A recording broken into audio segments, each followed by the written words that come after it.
My name is Morgan, and I'm 29. I've spent the last 5 years carving out a life that feels like my own, but tonight, I'm stepping back into a world that always seems to pull me under. I'm sitting in my tiny apartment, staring at the cream-colored invitation on my kitchen counter. It's embossed with gold lettering, elegant and demanding, just like the woman who sent it. My mother-in-law, Diane, is celebrating her 40th wedding anniversary, and she's insisted on hosting the dinner at Lumiere, the kind of upscale restaurant where you need a reservation 3 months in advance and a bank loan to afford the appetizers. I can already feel the weight of her expectations pressing down on me, and I haven't even stepped foot in the place yet. I've never felt like I fit into Diane's world. My husband, Ethan, is her golden child, the son who can do no wrong, even when he's the one who leaves me feeling like I'm walking on eggshells. I met Ethan in college, back when I was still naive enough to think love could fix anything. He was charming, ambitious, the kind of guy who could talk his way into or out of anything. We married young, too young if I'm honest, and I thought I'd won the jackpot with his family's warmth and stability. But over time, I've realized that warmth is conditional and stability comes at a cost. Diane has a way of smiling at me while her words cut like glass. She's never said it outright, but I know she thinks I'm not good enough for her son. And tonight, I'm walking straight into her carefully curated battlefield. I pick up the invitation, running my thumb over the raised letters. Diane and Robert request the pleasure of your company. Pleasure. That's a laugh. I can already picture the evening. Diane in some glittering gown, holding court at the head of the table, her laughter tinkling like champagne glasses while she subtly reminds everyone how perfect her life is. Robert, her husband, will be there too, quiet and stoic as always, letting her steer the ship. Ethan will sit beside me, probably distracted, checking his phone under the table while I try to keep up with the conversation. And then there's me, in a dress I can't afford, smiling through gritted teeth, waiting for the inevitable moment Diane finds a way to make me feel small. I set the invitation down and walk to my closet, pulling out the navy dress I bought secondhand for this occasion. It's simple, elegant enough to blend in, but nothing compared to the designer labels Diane and her friends will be wearing. As I slip it on, I catch my reflection in the mirror. My dark hair is pulled back in a low bun, and my makeup is understated, just enough to hide the exhaustion in my eyes. I look like I'm trying, but I feel like a fraud. My stomach churns with a mix of dread and defiance. I don't want to go, but I can't not go. Diane would never let me live it down if I skipped out, and Ethan would take her side, like he always does. I think back to the last time I saw Diane 6 months ago at a family brunch. She'd commented on my job as a graphic designer, something about how it must be so nice to have a little hobby that pays the bills. I'd bitten my tongue, but the sting of her words lingered for weeks. Ethan didn't even notice. He never does. He's too busy trying to live up to his mother's impossible standards, leaving me to fend for myself in a family that feels more like a minefield than a home. Sometimes I wonder if he even sees how much I'm struggling to keep up, or if he's just too wrapped up in his own world to care. As I grab my purse and head for the door, my phone buzzes. It's Ethan texting to say he's running late and will meet me at the restaurant. Of course he is. I sigh, feeling the familiar ache of disappointment settle in my chest. I'm on my own, walking into this dinner like a lamb to the slaughter. But as I lock the door behind me, a spark of something else flickers to life. Anger, maybe, or resolve. I'm tired of playing nice, of letting Diane's little jabs slide. Tonight, I'm not sure I'll be able to hold my tongue. And as I step into the cool evening air, I can't shake the feeling that everything is about to change. What will happen when I finally stop pretending to be the perfect daughter-in-law? The restaurant is a glittering cage, all crystal chandeliers and soft jazz humming through the air. I step inside Lumiere, clutching my purse like a lifeline, the navy dress clinging to my skin as if it knows I don't belong here. The hostess smiles, her teeth too white, and leads me through a maze of linen-draped tables to the private room Diane reserved. My heels click against the polished floor, each step echoing the dread pooling in my stomach. Ethan's not here yet, and I'm alone. walking into the lion's den with nothing but a second-hand dress and a fraying sense of resolve. The room is already alive with Diane's inner circle, her friends, her cousins, her sister, all draped in silk and diamonds, their laughter sharp and practiced. Diane stands at the center, a vision in emerald green, her hair swept up in a way that screams effortless perfection. She spots me immediately, her eyes narrowing just enough to notice before her lips curve into that familiar, weaponized smile. "Morgan, darling," she says, gliding toward me with arms outstretched. Her hug is light, performative, like she's afraid I'll smudge her gown. "You look so sweet," she adds, her gaze flicking over my dress, lingering just long enough to make me feel like I've failed an unspoken test. I murmur a thank you, my voice tighter than I'd like, and take the seat she gestures to, a spot near the end of the long table, far from her but close enough for her to keep an eye on me. The table is a masterpiece of excess. Gold-rimmed plates, flickering candles, a centerpiece of orchids that probably cost more than my rent. I feel like an imposter, my hands fidgeting in my lap as I scan the room for Ethan. Still no sign of him. Typical. I sip the water a waiter sets in front of me, the glass cold against my palm, and try to steady my breathing. Diane's voice cuts through the chatter, regaling the table with a story about her and Robert's honeymoon in Paris. Everyone hangs on her every word, their laughter synchronized, their adoration palpable. I'm invisible for now, but I know it won't last. The conversation shifts, and Diane's sister Claire leans toward me, her perfume sharp and expensive. "So, Morgan, how's the little art thing going?" she asks, her tone dripping with the same condescension Diane perfected years ago. I force a smile, my fingers tightening around the stem of my glass. "It's going well," I say, keeping my voice even. "I've got a few new clients, and the work's been steady." Claire's eyebrows lift, as if she's surprised I have anything to say at all. "Oh, that's darling," she replies, already turning away to join another conversation. I feel the sting, sharp and familiar, but I swallow it down. I've learned to pick my battles with this family, but each slight chips away at something inside me. Diane's eyes find mine across the table, and I brace myself. She raises her glass, her smile gleaming like a blade. "I'd like to propose a toast," she says, her voice carrying the weight of a queen addressing her court. "To family, to love, and to the strength it takes to keep it all together."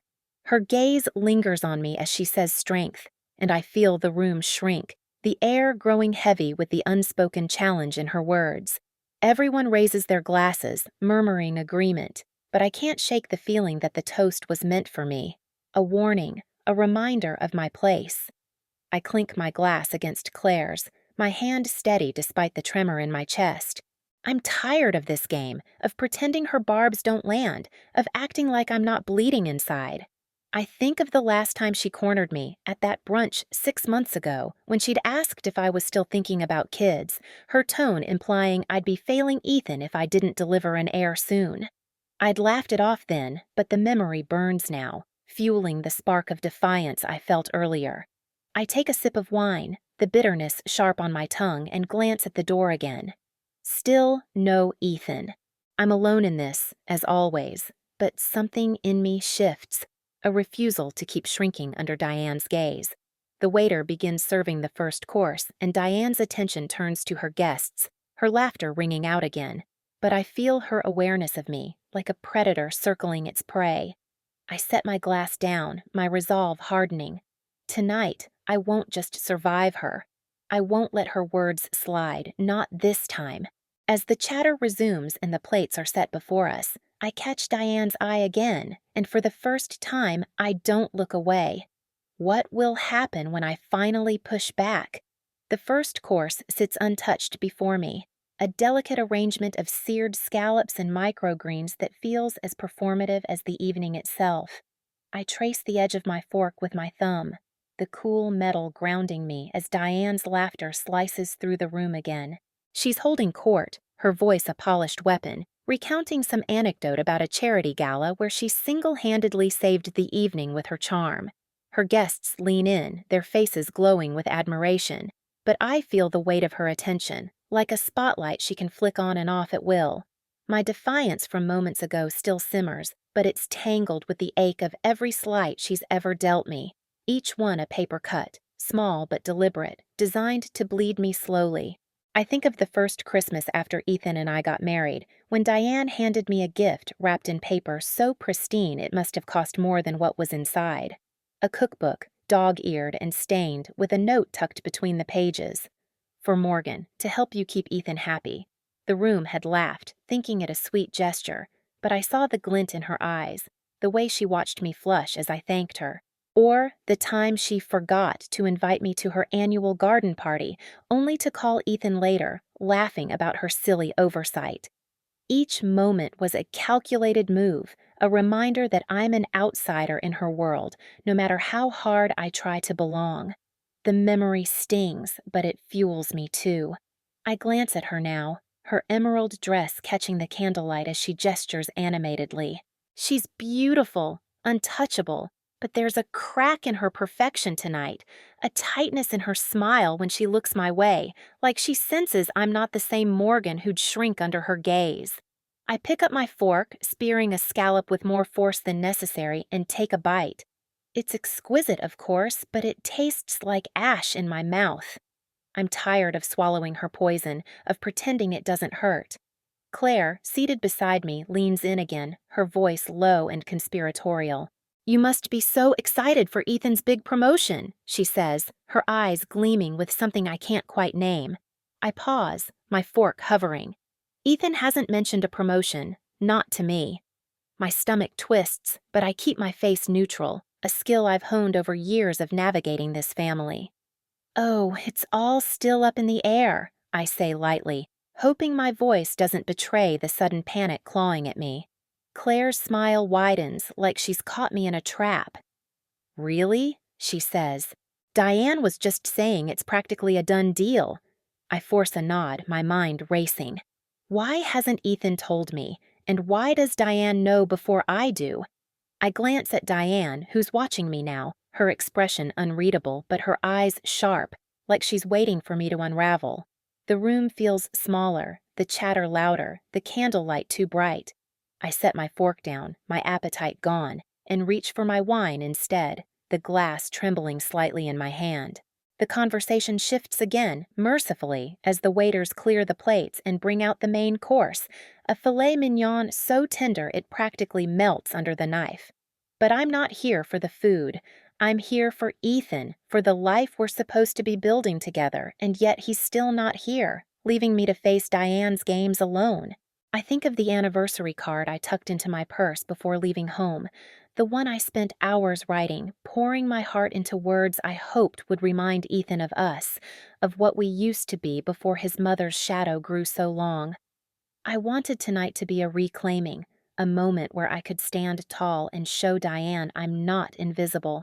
But now, with Claire's words echoing in my head and Ethan's absence screaming louder than ever, I feel the ground shifting beneath me. What else has he kept from me? What else has Diane orchestrated? The table erupts in laughter at something Diane says, and I force myself to smile, to blend in, but my mind is elsewhere. I catch her eye again, and this time I hold her gaze, my defiance flickering like a flame that refuses to die. She tilts her head, just slightly, as if acknowledging the challenge. The main course is cleared, and dessert is promised, but I know the real game is just beginning. What will she do when I stop playing by her rules? The dessert arrives, a delicate tower of chocolate mousse and spun sugar glinting under the chandelier's glow. It's almost too beautiful to eat, but I don't touch it. My hands stay folded in my lap, fingers twisting the edge of my napkin as Diane's voice carries over the table, now recounting a story about her latest trip to Paris. Her words are smooth, practiced, but there's an edge to them tonight, like she's performing for me specifically. I feel her eyes dart my way, quick and cutting, before she turns back to her audience, her smile as sharp as a blade. The room hums with her energy, but I'm outside it, a ghost at this table, my thoughts spiraling around Ethan's absence and Claire's bombshell about his promotion. I sip my wine, the bitter edge of it grounding me as I replay Claire's words. Diane was just saying it's practically a done deal. The implication burns. Diane knew about Ethan's promotion before I did, and she made sure Claire mentioned it, knowing it would land like a slap. I glance at her now, her head tilted back in laughter, her emerald earrings catching the light. She's a queen in her court, and I'm the jester, meant to stumble for her amusement. But I'm done stumbling. I set my glass down, the soft clink drawing Claire's attention. She raises an eyebrow, expectant, like she's waiting for me to crack. I won't give her the satisfaction. The memory of that Christmas cookbook surfaces again, its weight heavier now. I can still see Diane's handwriting, her looping script mocking me. For Morgan, to keep Ethan happy. It wasn't just a gift, it was a declaration that I'd never be enough for her son, not in her eyes. And Ethan, sweet Ethan, had laughed it off, saying his mother meant well, that I was being too sensitive. But I wasn't. I saw the truth in her smile, the same one she wears now as she leans toward the man across from her, her hand brushing his arm in a calculated gesture of charm. She's always known how to wield her power, how to make others feel small without ever raising her voice. I shift in my seat, my dress clinging to my skin in the warm room. The anniversary card in my purse feels like a stone, heavy with words I wrote for Ethan. Words about love, about us, about the future I thought we were building. But now I wonder if he's building that future without me, if Diane's influence has seeped deeper than I realized. Why didn't he tell me about the promotion? Is he keeping secrets, or is Diane spinning a web to make me doubt him? The questions churn, each one sharper than the last, and I feel the familiar ache of being an outsider in my own marriage. Claire nudges me, her voice low. You okay, Morgan? You're awfully quiet. Her concern feels like a trap, another chance to expose my vulnerability. I force a smile, my lips tight. Just savoring the evening, I say, my tone light, but my eyes steady. She blinks, surprised, and I feel a small spark of triumph. I'm not the Morgan she expects, the one who'd shrink under scrutiny. Not tonight. Across the table, Diane's gaze flicks to me again, and this time, there's no mistaking the challenge in her eyes. She raises her glass, toasting to family, to loyalty, her words dripping with meaning only I seem to hear. The table joins in, glasses clinking, but I don't move. My hand stays on my napkin, my heart pounding as I hold her stare. It's a silent duel, one she's used to winning, but I'm not backing down. Not this time. The waiters begin clearing the dessert plates, and I catch a glimpse of Ethan's empty chair, a void that mirrors the growing unease in my chest. He texted earlier saying he'd be late. Work, always work. But it's been hours, and the silence from my phone feels louder than the chatter around me. I think of the card again, the words I poured out, and a new fear grips me. What if Ethan's absence isn't just work? What if Diane's orchestrated this too, another move to isolate me? The lights dim slightly as the band starts playing, a soft jazz melody filling the room. Couples rise, drifting to the small dance floor, and Diane stands, her movements graceful, deliberate. She glances at me, her smile a dare, and I feel the air shift, heavy with unspoken stakes. She's waiting for my next move, but I'm not sure what it is yet. All I know is that this game isn't over, and I'm done letting her set the rules. As she glides away, her laughter trailing like a taunt, I reach for my phone, my fingers trembling. I need to hear Ethan's voice, to know he's still mine. But what if he isn't? As Diane's laughter echoes across the room, mingling with the soft jazz of the band, I feel the weight of her gaze lingering even as she turns away. My phone stays clutched in my hand, the screen dark, no sign of Ethan's name lighting it up. My thumb hovers over the call button, but doubt creeps in like a shadow. What if he doesn't answer? What if his voice carries that distracted edge, the one I've heard too often lately, signaling I'm an afterthought? I set the phone face down on the table, my heart thudding against the tight fabric of my dress. I can't do this here, not with Diane's courtiers watching, waiting for a crack in my facade. I push back my chair, the legs scraping softly against the polished floor, and stand with a resolve I don't fully feel. Claire's head snaps up, her eyes narrowing with curiosity, but I don't give her the chance to probe. I offer a tight smile and murmur something about needing air, though I'm not sure she buys it. My heels click against the floor as I weave through the tables, past the couples swaying on the dance floor, their closeness a stark contrast to the hollow ache in my chest. Diane's emerald earrings flash in my peripheral vision as she dances with a man I don't recognize. Her movements effortless, her control absolute. She doesn't turn, but I sense her awareness of me, a predator tracking prey even while feigning disinterest. I don't head for the exit. Instead, my feet carry me toward the bar at the far end of the room, its amber lights casting a warm glow over polished wood and rows of glittering bottles. The bartender, a wiry man with a kind face, gives me a nod as I approach, but I'm not here for a drink. My eyes scan the small crowd clustered around the bar, searching for a familiar figure, a lifeline I desperately need tonight. And then I see her, Lila, my oldest friend, tucked into a corner stool, her auburn hair catching the light as she sips a martini. She's been my rock through every storm, the one person who saw Diane's games for what they were long before I did. When I texted her earlier, frantic and unraveling, she promised to be here, and true to her word, she is. Her gaze meets mine, and a knowing look passes between us. She sets her glass down, her posture straightening as if she can sense the war raging inside me. I stride toward her, my steps more confident now, though my hands tremble at my sides. Lila doesn't say a word at first. She just slides off her stool and pulls me into a quick, tight hug, the kind that says she's got my back no matter what. Her familiar lavender scent grounds me, pulling me back from the edge of the panic that's been clawing at me all night. When she steps back, her eyes are sharp, searching. "What's happened now?" she asks, her voice low, cutting through the hum of conversation around us. I open my mouth to spill it all. Ethan's absence, Diane's taunts, the promotion I learned about secondhand. But a sudden hush falls over the room behind me. My spine stiffens as I turn, following Lila's gaze to the dance floor. Ethan is there, finally, his suit slightly rumpled, his tie loosened as if he's rushed straight from the office. Relief floods me, warm and dizzying, but it's quickly chased by something darker. He's not looking for me. His eyes are locked on Diane, and she's gliding toward him with that same predatory grace, her smile widening as she approaches. The crowd parts for her, and I'm rooted to the spot, my breath shallow as I watch them embrace. A mother and son reunion that feels like a performance, one I'm not invited to join. Lila's hand brushes my arm, her voice a whisper. "Morgan, don't let her do this." But I'm not sure what I'm supposed to do. My husband is here, yet he feels further away than ever.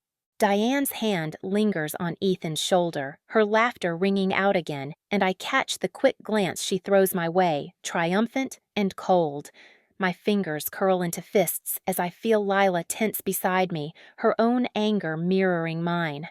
I want to march over there, to claim my place by Ethan's side, but something stops me, a flicker of doubt, a question I can't shake. Why is he so comfortable with her right now, when I've been sitting alone all night waiting for him? What aren't they telling me?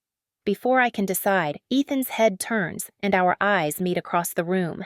His expression shifts, surprise, maybe guilt, and he steps away from Diane, starting toward me. My heart races, a mix of hope and dread swirling in my chest. Lila squeezes my arm, a silent reminder that I'm not alone.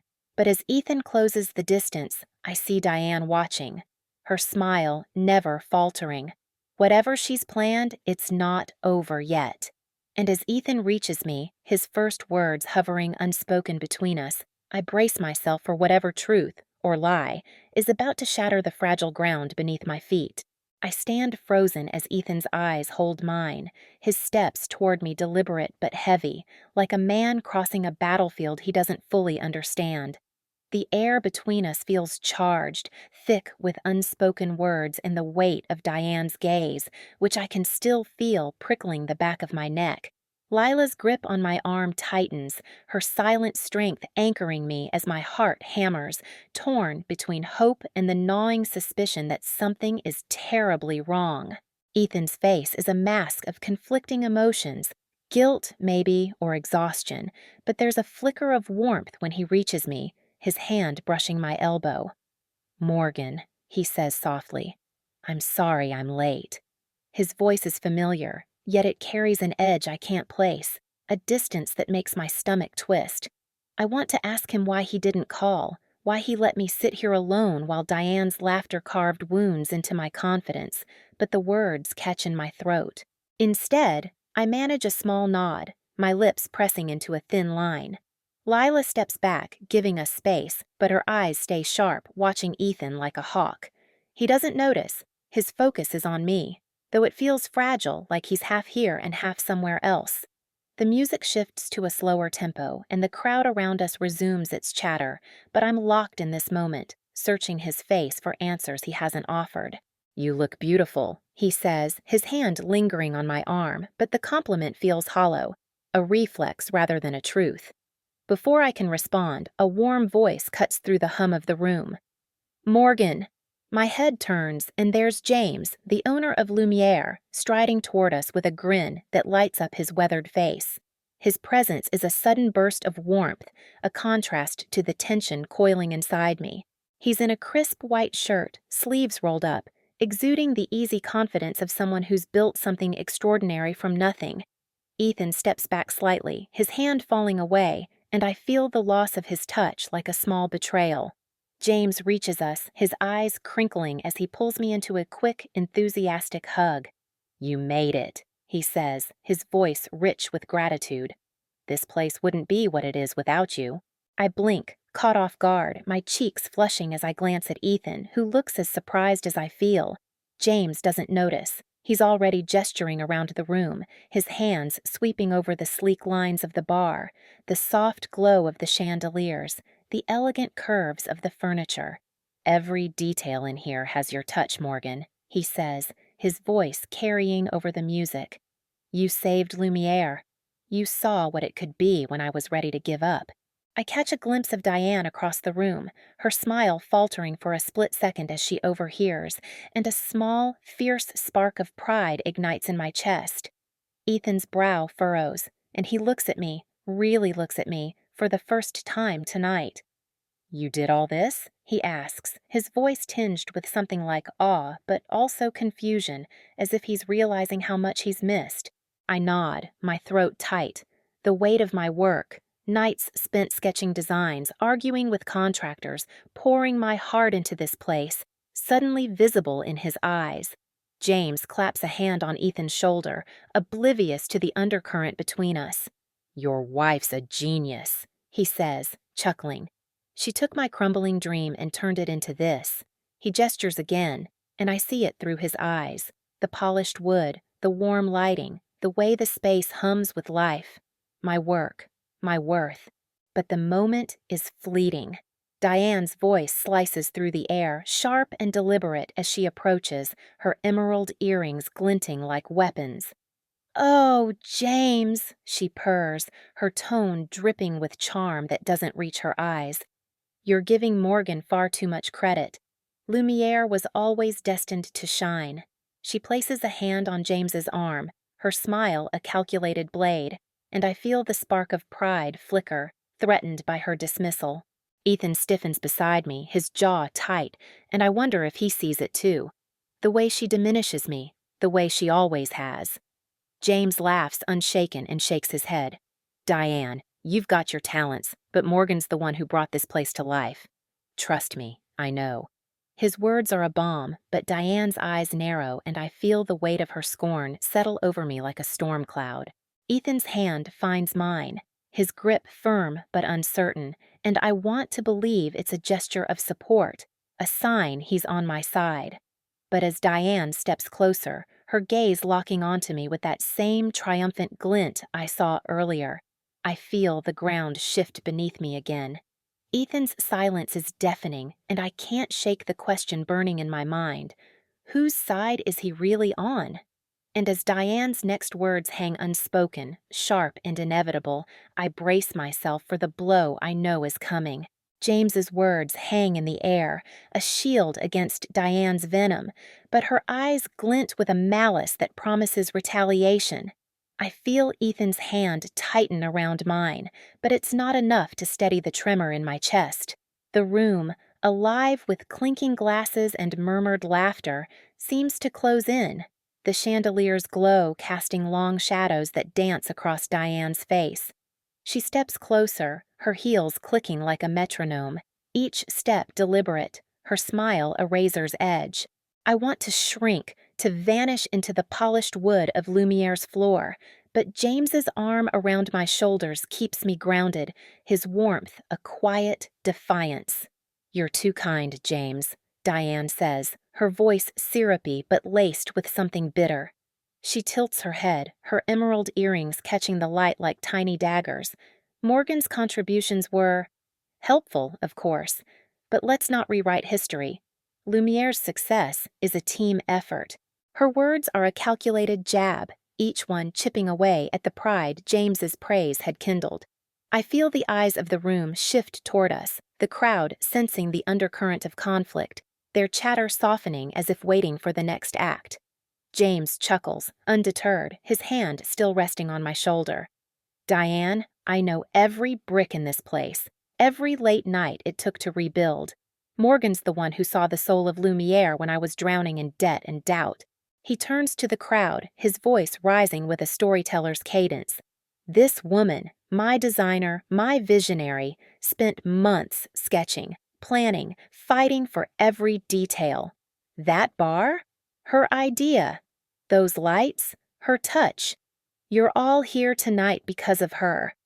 A murmur ripples through the room, and I catch glimpses of surprise, admiration, even a few nods from strangers who hadn't known my role. My throat tightens, a mix of gratitude and disbelief swelling inside me. I glance at Ethan, hoping to find his eyes reflecting the same pride, but his face is unreadable, his gaze flickering between me and Diane. His silence stings, a quiet betrayal that leaves me exposed. I want to ask him why he's not saying anything, why he's letting Diane's words linger unchallenged, but my voice feels trapped, buried under the weight of the moment. Diane's smile doesn't waver, but her eyes darken, a storm brewing behind her composure. "Oh, Morgan," she says, turning to me, her tone almost pitying. "It's wonderful to be appreciated, isn't it? But let's be honest, you were just in the right place at the right time. Anyone could have done what you did." Her words cut deeper than I expect, slicing through the fragile confidence James had built. I feel the spark of pride flicker, threatened by the familiar sting of her dismissal, the way she's always reduced me to a shadow of her own ambition. I open my mouth to respond, but James cuts in, his voice firm but warm. "That's where you're wrong, Diane." He steps forward, gesturing to the room. "This isn't just a restaurant, it's a story." And Morgan wrote it. "I'm giving her the chef's table, exclusive access, starting tonight." A collective gasp ripples through the crowd, and I freeze, the weight of his offer sinking in. The chef's table is Lumiere's crown jewel, a private dining experience reserved for the elite, a symbol of prestige. My heart pounds, torn between exhilaration and the fear that I don't deserve it. Diane's face falters, her mask slipping for a heartbeat before she recovers, her laugh sharp and brittle. "The chef's table? For her?" She glances at Ethan as if expecting him to join her in mocking the idea, but he doesn't laugh. His hand slips from mine and he steps back, his eyes darting to the floor. The absence of his touch feels like a chasm opening between us. I want to grab his arm, to demand he stand with me, but Diane's next move stops me cold. "You're generous, James," she says, her voice low, almost a hiss. "But let's not pretend Morgan's the only one who's been influential." She pauses, her gaze sliding to Ethan, and my stomach lurches. There's something in her tone, something knowing, that makes my skin prickle. Ethan's jaw tightens and he looks away, his silence louder than any words. The room feels too small, the air too thick, as Diane's insinuation hangs between us, a blade poised to fall. What does she know? What has Ethan not told me? My heart races, and I brace for the truth I'm not sure I'm ready to hear. The weight of Diane's words lingers, a venomous thread weaving through the murmurs of the crowd. Her insinuation about Ethan stabs at me, sharp and unrelenting, but I force myself to stand taller, to meet her gaze. James's offer of the chef's table still hums in my veins, a lifeline I cling to as I step toward the heart of Lumiere. Ethan trails beside me, his silence a heavy shadow, his hand no longer in mine. I want to turn to him, to demand answers, but the room is watching, and Diane's eyes are locked on us, her smile a predator's grin. The chef's table sits elevated, a sleek crescent of polished oak framed by velvet curtains, glowing under a chandelier that scatters light like falling stars. It's a throne, a stage, and as we approach, the crowd parts, their whispers trailing us like a tide. I feel exposed, my heart a drumbeat in my chest, but there's power in this moment too, a chance to claim what Diane's tried to strip away. I glance at Ethan, hoping for a spark of reassurance, but his eyes are distant, fixed on the table as if it holds secrets he can't face. James gestures grandly, his voice warm as he addresses the onlookers. "Make way for Lumiere's visionary," he says, his arm sweeping toward me. "Morgan, Ethan, take your place." The words are a command, a celebration, and I force a smile, my legs trembling as I climb the shallow steps. The table is set for two, crystal glasses catching the light, silverware gleaming like promises. I slide into the chair, the leather cool against my skin, and Ethan sits beside me, his movements stiff, mechanical. The crowd applauds, a polite ripple that feels like a spotlight, but Diane remains still, her arms crossed, her gaze a blade. I try to focus on the moment, on the weight of James's trust, but Diane's presence is a splinter in my mind. She stands at the edge of the crowd, her emerald earrings glinting as she tilts her head, watching us. I want to ignore her, to bask in this victory, but her earlier words, "What has Ethan not told me?" gnaw at me. I steal a glance at him, his profile sharp against the warm light, his jaw tight. Why won't he look at me? Why does his silence feel like a wall?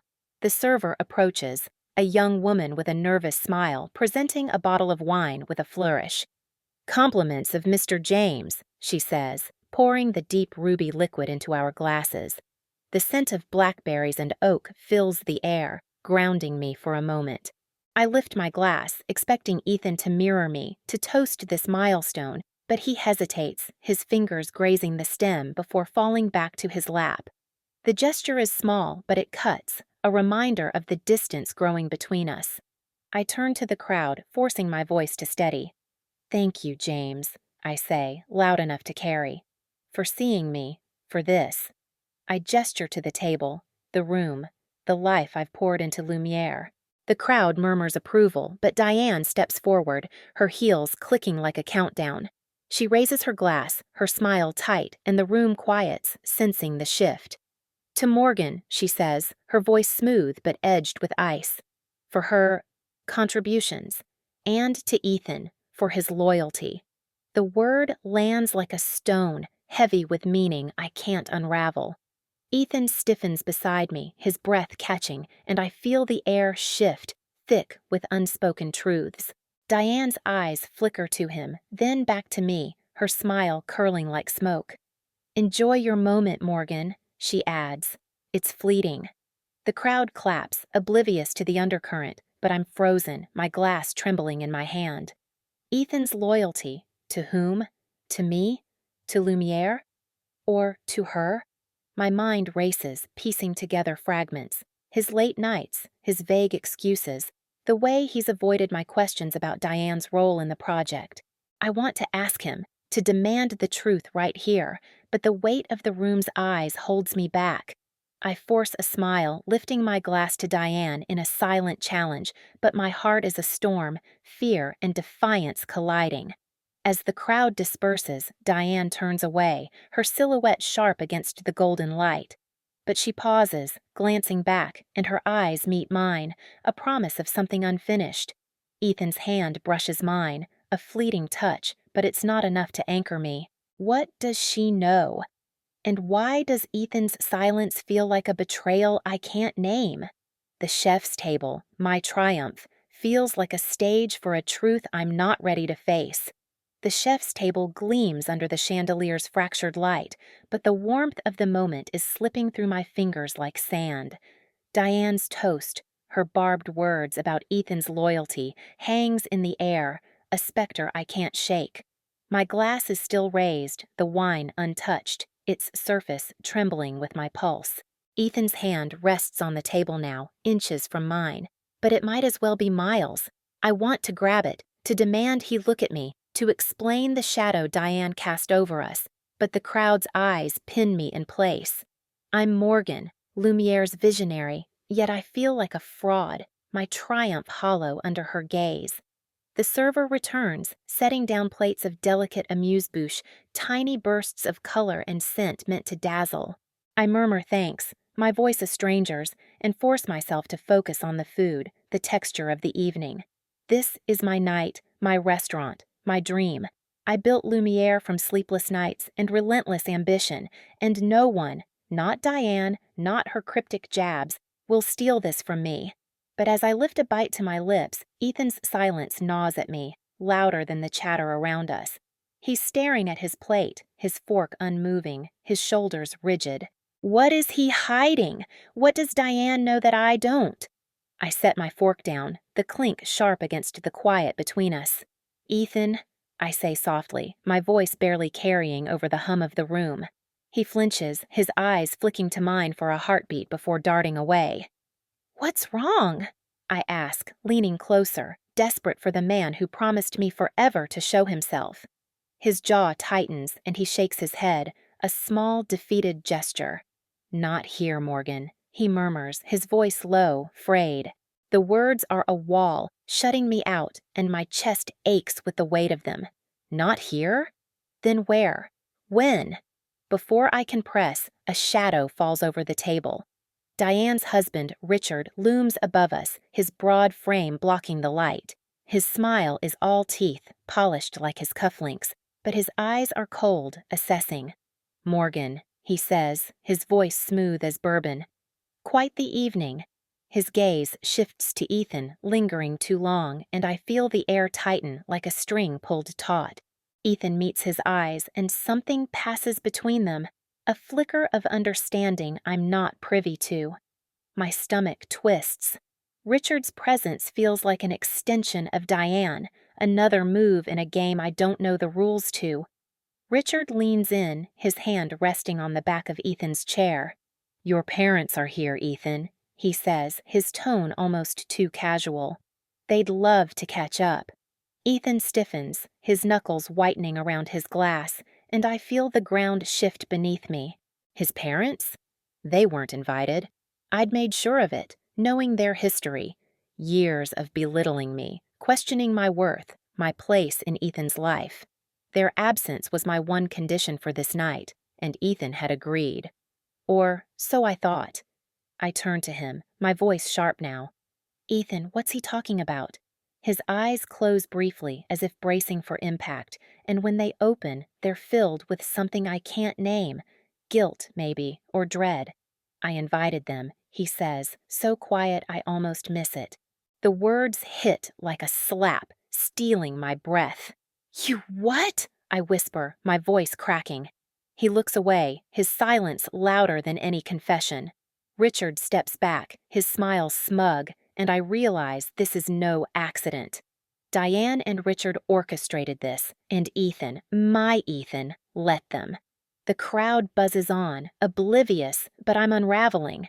My eyes scan the room, landing on Ethan's parents near the bar. His mother's stiff posture, his father's disapproving frown. They're watching us, their judgment a familiar weight. I think of every dinner I endured at their table, every barbed comment about my background, my ambition, my unsuitability for their son. I fought for Ethan's love, for his trust, and now he's brought them here, into my sanctuary, without a word. I stand, my chair scraping against the floor, drawing eyes. Ethan reaches for me, his voice urgent. Morgan, wait. But I can't. Not now.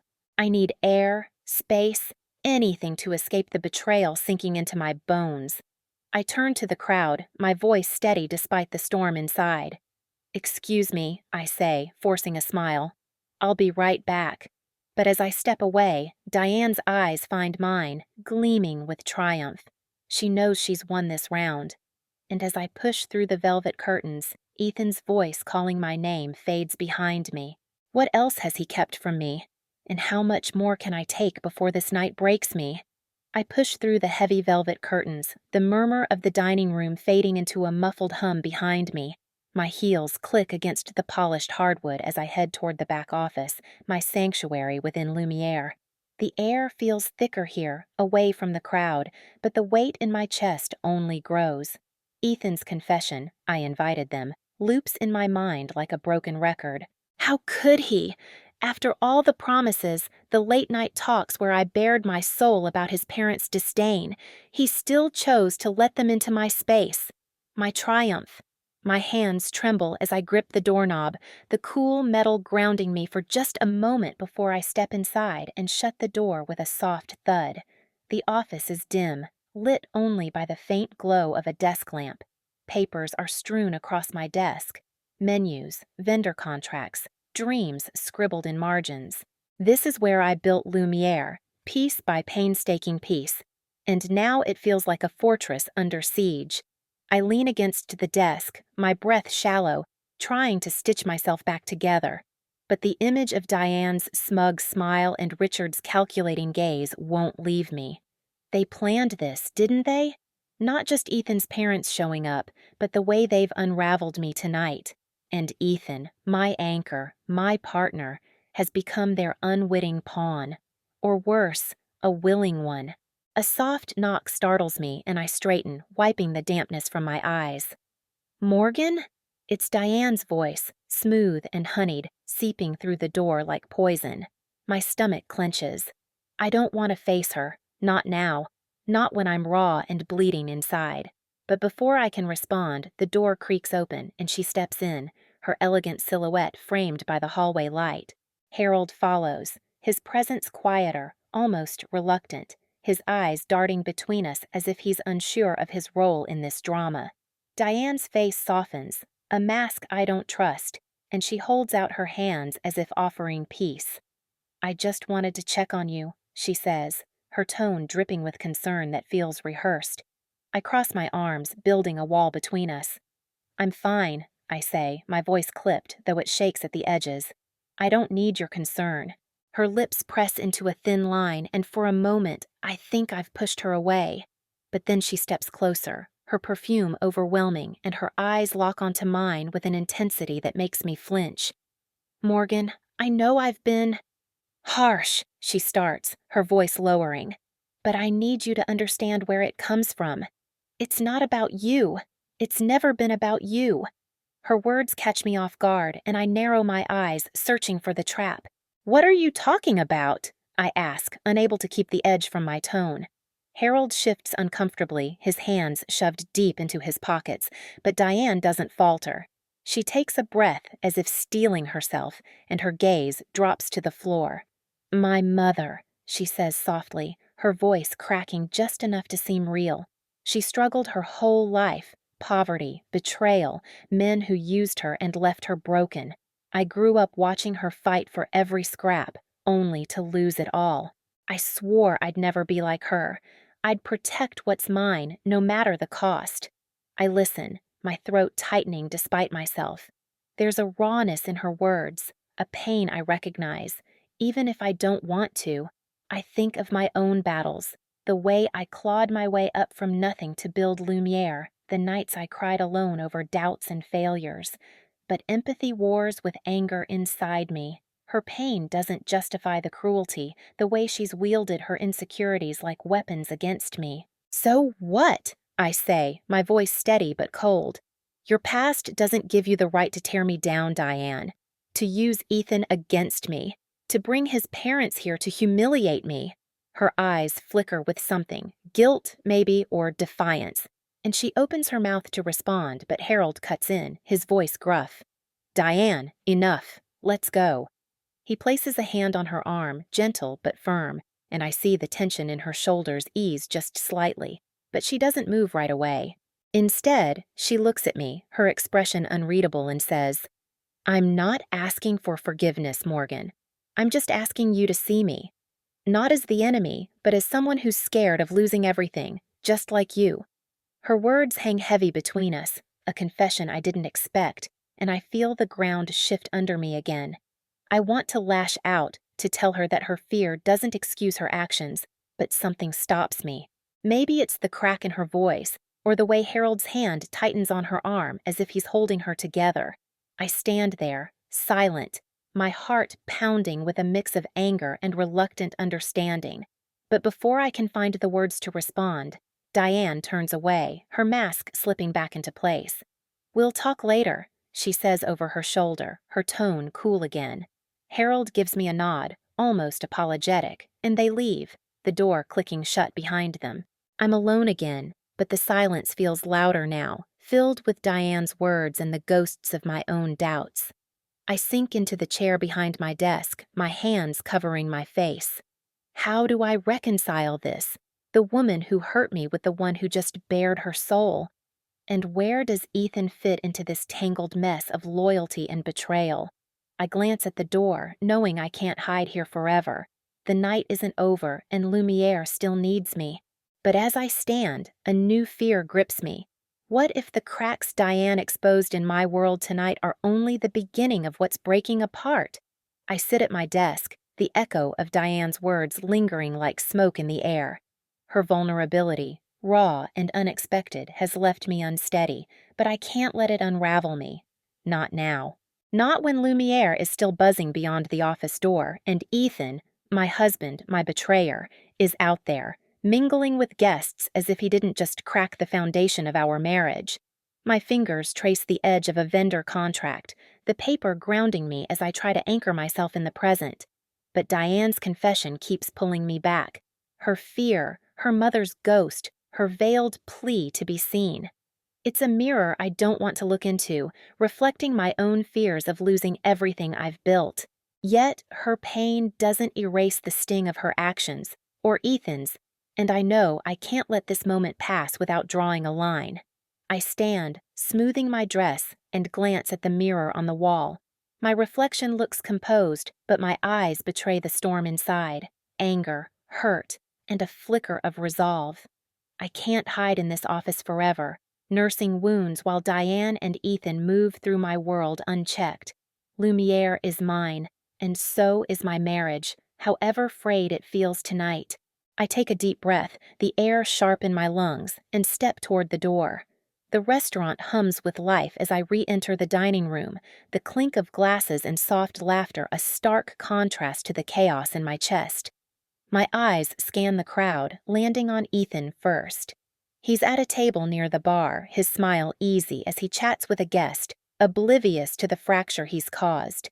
Then I see Diane, poised near the entrance, her posture regal but her eyes searching, maybe for me. I move toward her, my steps deliberate, each one stealing my resolve. The guests blur around me, their faces a haze of warmth and wine, but my focus narrows to Diane. She notices me approaching, her expression shifting from surprise to something guarded, like she's bracing for a fight. Good, she should. I stop a few feet away, close enough for privacy, but far enough to keep my boundaries intact. "We need to talk," I say, my voice low but firm, cutting through the ambient noise. Her lips part, but I raise a hand, silencing her. "Not here. Outside." She hesitates, then nods, following me through the glass doors to the patio. The night air is cool, tinged with the scent of jasmine from the planters lining the stone tiles. The city hums faintly beyond the restaurant's glow, and for a moment we stand in silence, the weight of our shared history pressing down. I turn to face her, my arms crossed, my heart pounding, but my voice steady. "I heard what you said in there, Diane. About your mother, your fear. And I get it, more than you know. I've fought for everything I have too. But that doesn't give you permission to hurt me, to manipulate Ethan, to invade my life like it's yours to control." Her eyes narrow slightly, but she doesn't interrupt. I take a step closer, my voice dropping to a calm, unyielding edge. You don't get to use your past as a weapon against me. And you don't get to cross lines with my husband, inviting his parents here to undermine me. I've let you push me, test me, because I thought I could keep the peace. But no more. I'm drawing a line, right here, right now. You respect me, you respect my marriage, or you're out of our lives.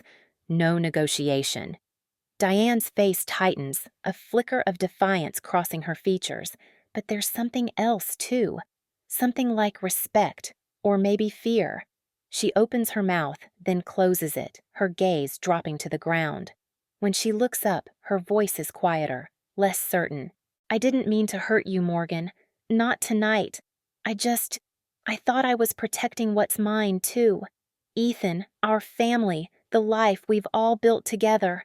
Her words carry a trace of sincerity, but they don't soften me. I've heard her apologies before, seen her masks slip on and off. I'm not here for promises. Then prove it, I say, my tone unwavering. Respect starts now. No more games, no more power plays. You want to be part of this family? Act like it. Her eyes hold mine, searching for a crack in my resolve, but I don't flinch. For the first time, I see her falter, her usual poise fraying at the edges. She nods slowly, almost imperceptibly, and I feel a shift, like the air between us has thinned just enough to breathe.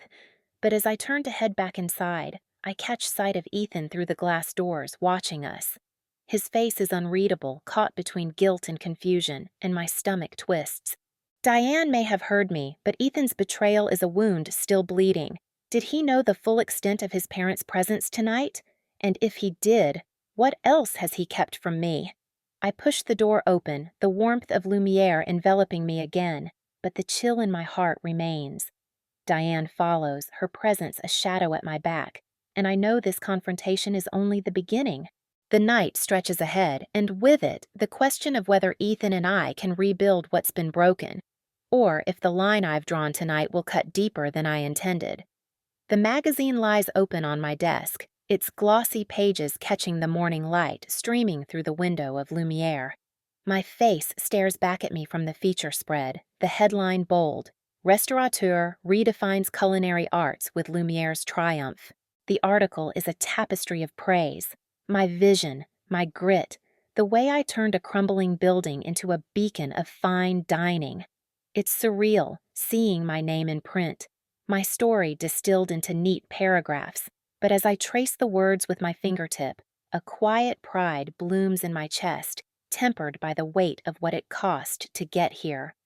Months have passed since that night on the patio, since I drew a line with Diane, since Ethan's betrayal carved a fault line through our marriage. The scars remain, but so do I. I lean back in my chair, the leather creaking softly, and let my gaze drift to the restaurant beyond the office door. Lumiere hums with its usual rhythm, staff prepping for the lunch rush, the clatter of knives, the murmur of orders. It's my sanctuary, this place, built from dreams I refused to let die.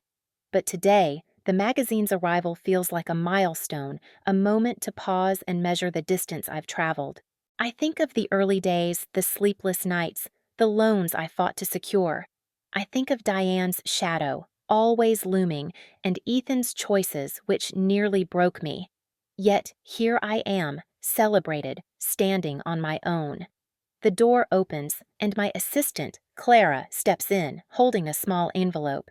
"It's addressed to you," she says, her voice light but curious. "From Diane." My stomach tightens at the name, a reflex I haven't shaken. I take the envelope, its weight slight but loaded, and nod for Clara to leave. Alone again, I turn it over in my hands, the cream paper smooth under my fingers. Diane and I haven't spoken much since that night. Polite exchanges at family gatherings, nothing more. Her nod on the patio, that faint concession, was the closest she's come to yielding. But this? This feels deliberate, like a gesture I'm not sure I'm ready to receive. I open the envelope, pulling out a single card. Her handwriting is elegant, restrained. "Morgan, I read the article. You've built something extraordinary. I'm proud to know you." No signature, just those words, stark and unexpected. I read them again, searching for the catch, the hidden edge I've come to expect from her. But there's nothing. Just a statement, simple and disarming. My chest aches with a mix of suspicion and something softer, something I don't want to name. Pride from Diane feels like a foreign language, one I'm not sure I trust. Yet the card sits there, real, undeniable. I set it down and stand, needing to move, to shake off the unease. The restaurant beckons, its familiar chaos grounding me. As I step into the dining room, the scent of fresh herbs and warm bread envelops me, a reminder of why I fought so hard. Staff nod as I pass, their respect hard-earned, their trust a currency I've never taken lightly. I pause by the bar, where a new bartender polishes glasses with care. He's young, eager, a hire I made myself after months of rebuilding Lumiere's team. Every choice, every detail carries my mark now. This is my table, my story. But my thoughts drift to Ethan, as they always do when I let my guard down. We're still together, though the word feels fragile, like a vase glued back together. He's tried, counseling, apologies, moments of raw honesty, but the trust we lost hasn't fully returned.